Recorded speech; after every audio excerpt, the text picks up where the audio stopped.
Not a single one of us was there on the Laylatul Qadr, the night of power when the Prophet ﷺ received his first revelation. It was just him and Jibreel alayhi salam. But it was very clear from the first squeeze of Jibreel alayhi salam, Inna sanulqi alayka qawlan thaqila, that this was going to be a heavy revelation and it was going to be difficult upon the Prophet sallallahu alaihi wasallam. And even though no one else was there to witness the first revelation, if you lived in Medina, then you likely saw the Prophet ﷺ receiving revelation at least once. And what a sight it was to see the Qur'an coming down on the Prophet ﷺ.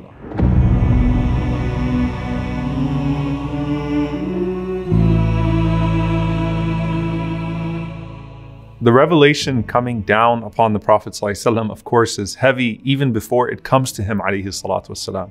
And that's why Ibn Mas'ud radiallahu ta'ala anhu, he said that the Prophet ﷺ said that when Allah subhanahu wa ta'ala speaks to send the revelation, the inhabitants of the heavens, meaning the angels in the heavens, they hear the clinging of a bell from the other heaven above it, and it's like pulling a chain on the mount of a Safa. And it is so loud and so powerful that even the malaika, even the angels faint. And as Jibreel is coming by, they say, Ya Jibreel, what did your Lord say? What did your Lord say? And Jibreel alayhi salam says, Al-Haq, Al-Haq, wa huwa al-Aliyyul Kabir. He spoke the truth, he spoke the truth, and he is the most high, the most great. So this is Jibreel alayhi salam bringing this revelation that causes angels to faint, and it's about to come upon the Prophet sallallahu alaihi wasallam while he's in front of your eyes. And Abdullah ibn Abbas radiallahu ta'ala anhuma says, I remember when Surah Al-An'am was revealed upon the Prophet sallallahu alaihi wasallam.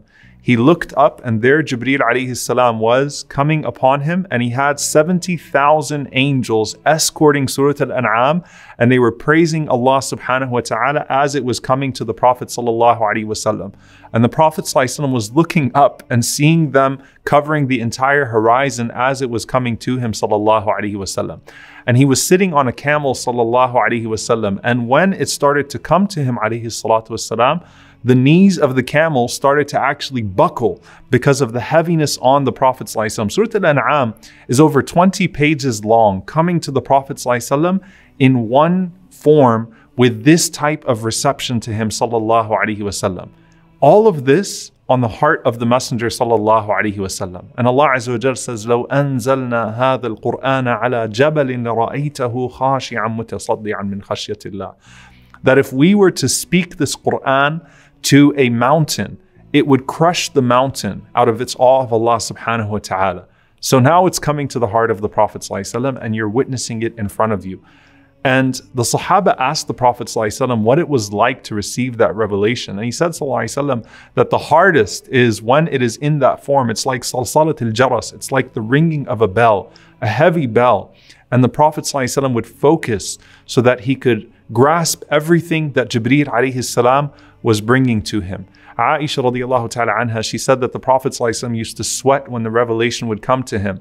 And you could see the beads of sweat coming down his face sallallahu alaihi wasallam even when the weather was cold. He would shiver sallallahu alaihi wasallam and it would grasp his entire presence. But here's the thing. When the Prophet ﷺ finished receiving revelation, it wasn't like he went into a fit and it took him some time to come out of it. No. Immediately, the Prophet ﷺ would then speak the words smoothly, perfectly, without any pause or any stutter. SubhanAllah, I mean, think about that, right? All of it comes smoothly from the tongue of the Prophet ﷺ after it is put in his heart. And Allah subhanahu wa ta'ala says, لا تحرك به لسانك لتعجل به إن علينا جمعه وقرآنه. Don't rush with your tongue, O Muhammad sallallahu alaihi wasallam, so that you try to capture it. We are going to gather it in your heart. And it was in the heart of the Prophet sallallahu alaihi wasallam, and he would speak and then they would write.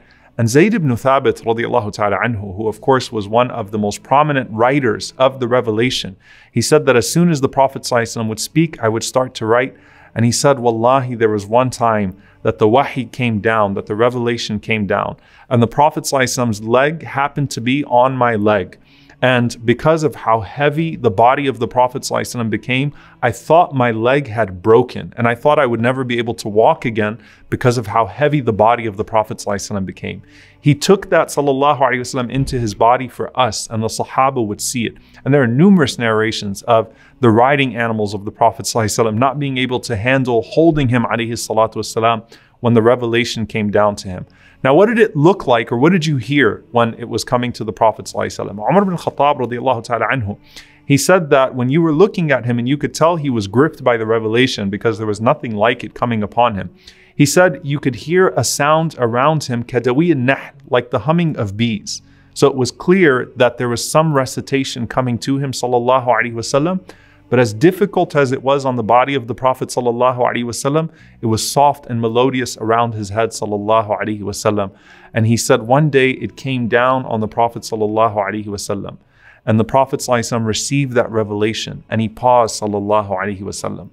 And look at this awesome dua that he makes alaihi salatu wasallam. And by the way, I want you to memorize this dua and to make this dua.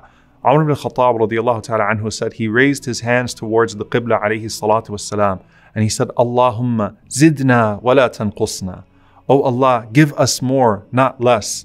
Wa akrimna wa la tuhinna. And honor us and do not disgrace us. Wa a'tina wa la tahrimna. And give us and do not withhold from us. Wa athirna wa la tu'thir alayna. And choose us and do not choose others over us. Wa ardina warda anna. And please us and be pleased with us. This is an amazing dua that the Prophet ﷺ made, and he received it after receiving revelation. What was he talking about, sallallahu alaihi wasallam, to be increased in more than anything else? Revelation. So after he said that dua, Umar ibn Khattab radiallahu ta'ala anhu said, he turned around to us and he said, Allah has sent me 10 verses that whoever acts upon these verses will enter Jannah. قَدْ أَفْلَحَ الْمُؤْمِنُونَ. Verily the believers are successful. And it was the first 10 verses of Surah Al-Mu'minun. So we see that the Prophet ﷺ, even when he was receiving the most powerful of revelation and giving us the most powerful supplications, the Prophet ﷺ was pleased when Allah would increase him, because every increase of revelation meant an increased way to get to Jannah. صلوا عليه صلوا عليه